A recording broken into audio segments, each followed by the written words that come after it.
Évangile de Jésus-Christ selon saint Luc, chapitre 12, versets 35 à 38.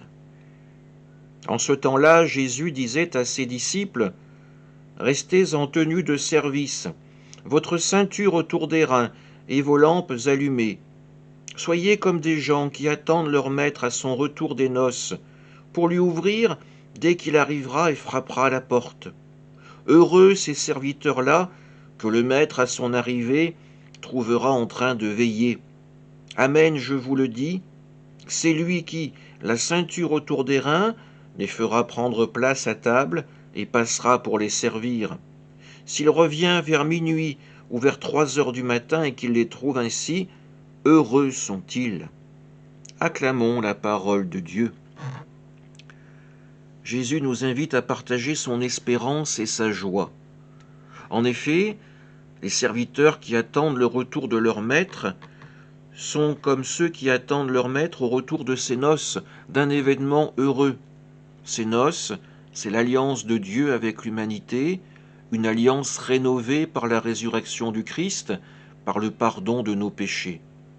Ces serviteurs n'ont pas sombré dans le sommeil, dans l'oubli, dans l'indifférence par rapport à leur maître. Ils sont dans cette attente joyeuse de son retour. Et le maître, pour les récompenser de leur fidélité, se mettra lui-même à leur service, se nouant la ceinture autour des reins pour les servir. Oui, le Christ nous l'a dit à plusieurs reprises, celui qui veut être le premier doit se faire le serviteur de tous. Il ne l'a pas simplement dit, il nous l'a montré en exemple. Toute sa vie a été celle de celui qui prend soin des autres, des petits qui sont sur son chemin, des malades qui sont exclus de la société. Aujourd'hui, le Christ nous le dit, il est véritablement le Fils de Dieu. Il est celui qui nous annonce son mariage, ses noces avec l'humanité pécheresse, qu'il vient rénover par sa propre sainteté. Il est celui qui nous permet d'échapper à l'emprise de la mort et du péché, pour nous faire entrer dans ce royaume de vie, de joie, de miséricorde et de pardon, qui est le royaume de son Père.